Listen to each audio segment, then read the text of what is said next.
This is the NegusPedia, Negranica, the word Enmity, part 3. Now, I just did some more research, and we was talking about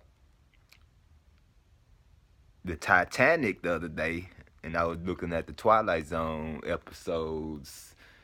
What was the name of the episode? It was when the dude go back in time and he was trying to warn people about historical events that happened before in history, and he was trying to change the circumstance of the events by warning them, you know, in the Twilight Zone.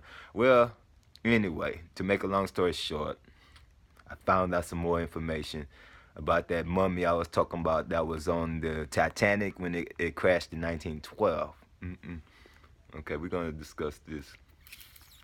And what I found out is going to continue that enmity I say I have in my heart. So, all right. The myth of the Titanic mummy of 1912 on the Titanic. And this is what I came to a conclusion of all the notes. It says the Titanic portion of the story may have been inspired by the loss of Menkaure sarcophagus in 1838. The sarcophagus was being shipped from Egypt to England and was considered to be one of the finest examples of art from the Old Kingdom period. It went to the bottom of the sea when the ship carrying it, the Beatrice, sunk in deep water somewhere near Cartagena. So where is Cartagena? I looked up Cartagena. Cartagena is a seaport in southeast Spain. So I was like, okay, there goes that enmity again for the Spanish. Do you know who Menkaure is? He was one of the pyramid builders. The third pyramid, Mycenaris. It's right there. That's Mycenaris. That's Menkaure right there, who we call men god of the 4th dynasty. And that was one of the greatest periods in Egypt. It was the 4th dynasty. The Old Kingdom was perfect. They were a perfect people. Perfect black empire, okay? And the truth is, they say the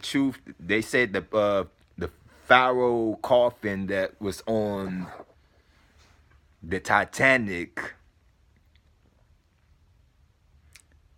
was a hoax, or it was just a story made up. But I think they may have had something on there too.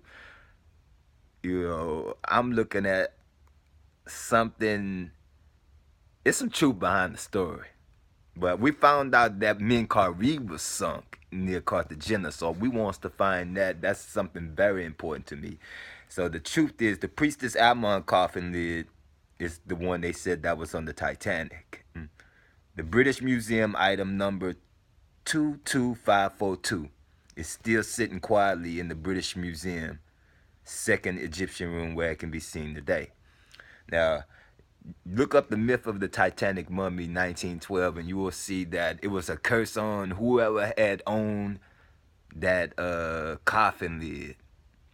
This was the British mandate over Egypt that gave them access to go into Egypt, because the British, you know, just like in the Crusade period, they took over the Holy Land for a time during the first Crusades, and then they were beaten the second and the third through the 8 Crusades. But then the European, the Holy Roman Empire restoration period, they came again, which is why the United States was formed in 1776 with the Greek revival. Okay, 1776 was a new crusade for them, and they came again, you know. They've been trying to conquer the black people for a long time. Since the ancient world, we've been having enmity for them. Oh my God. Now, the Book of Mormon says the Lamanites, the dark-skinned people, had exterminated the Nephites, who had become wicked and became evil in 421 AD. And if you know about the decline and the fall of the Roman Empire. The Roman Empire ended at 475 AD, 475, like a few, like 60 something years later. So 421, 61 years later, the Roman Empire came to an end. And the Roman emperors were all evil people. They never obeyed God. They were adversary to God. We'll talk about that later too. That's why we still have enmity. Ramesses had wars with them. You know, it talks about this. The Sea people and the Libyans. Now the Libyans, we say, will be the people of Oaxaca, Mexico. The Olmecs were from the Libyans empire that came out of the land of Egypt too. So the Olmecs, we're going to read Herodotus, and we're going to explain some things about from Menkaure to the time of the Olmecs, which will be the time of Shishak coming into Egypt, taking all of the treasure out of Jerusalem. Shishak was a Libyan pharaoh, okay? So that would explain the mystery about the Olmecs. And the Book of Mormon says there was a King Lib.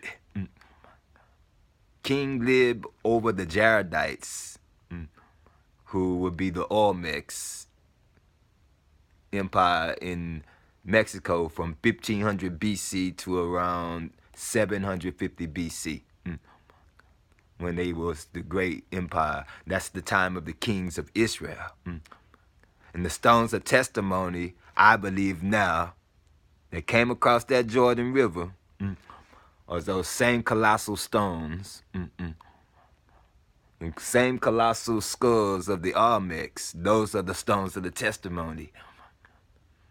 I just figured it out loud. Now, let's go into Herodotus.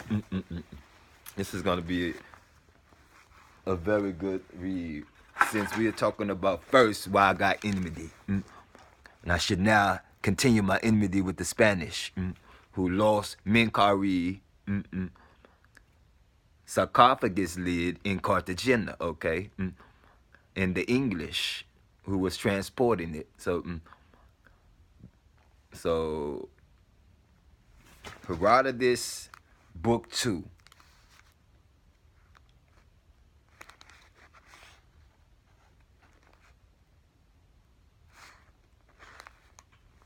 (129) talks about the same King Menkaure or Mycerinus. Menkaure or Mycerinus.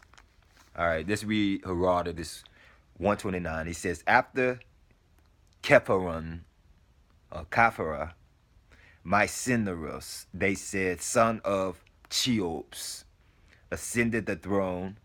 This prince disapproved the conduct of his father, reopened the temples, and allowed the people who were ground down to the lowest point of misery to return to their occupations and to resume the practice of sacrifice.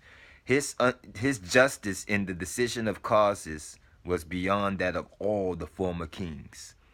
The Egyptians praised him in this respect more highly than any of their other monarchs, declaring that he not only gave his judgments with fairness, but also then anyone was dissatisfied with his sentence made compensation to him out of his own purse, and thus pacified his anger.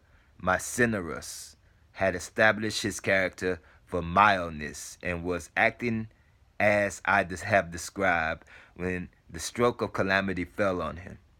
First of all, his daughter died, the only child that he possessed. So that must be her on this statue right here, next to him and his queen. His daughter died, okay? So he must have made, first of all, his daughter died, it says. The only child that he possessed. Experiencing a bitter grief at this visitation in his sorrow, he conceived the wish to entomb his child in some unusual way. He therefore caused the cow to be made of wood, and after the interior had been hollowed out, He had the whole surface coated with gold. And in this novel tomb laid the dead body of his daughter.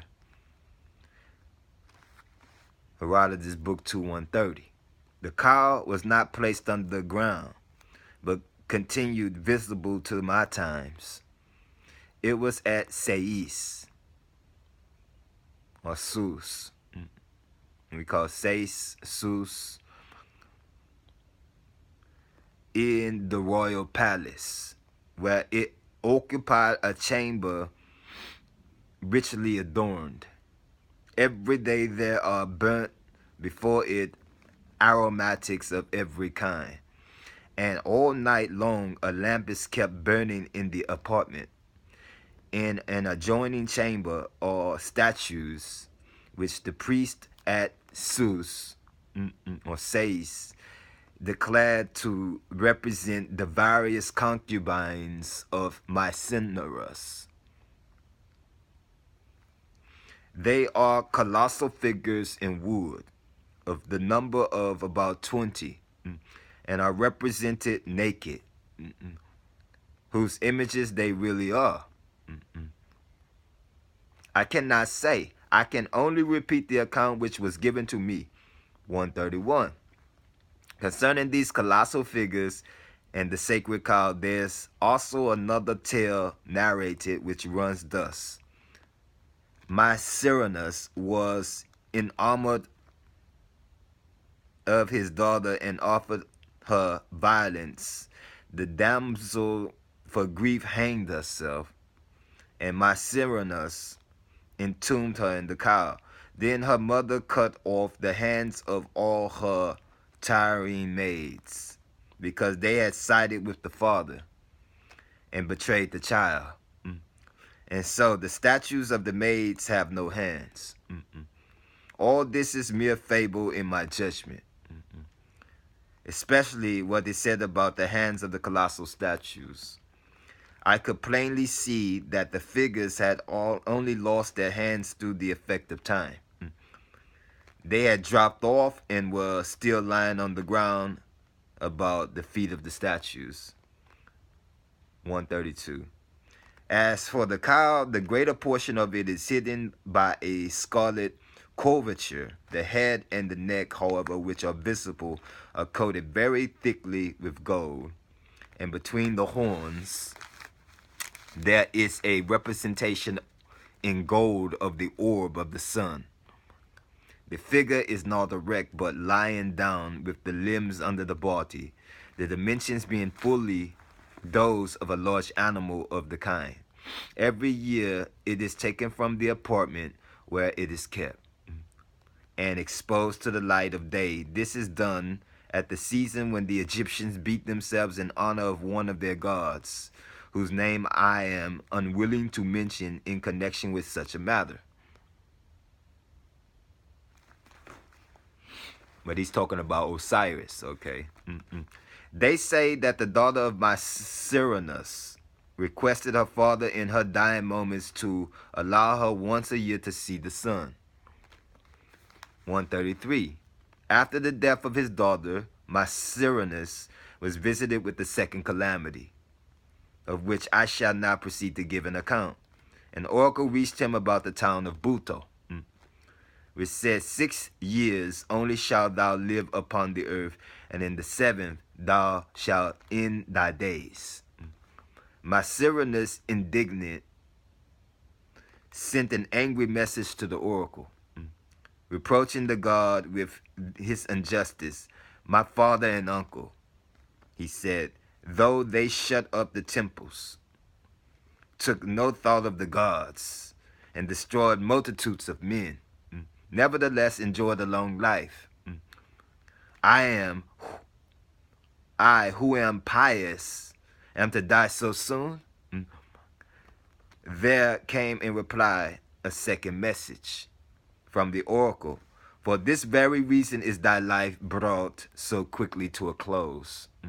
Thou hast not done as it behoved thee. Egypt was fated to suffer affliction 150 years. The 2 kings who preceded thee upon the throne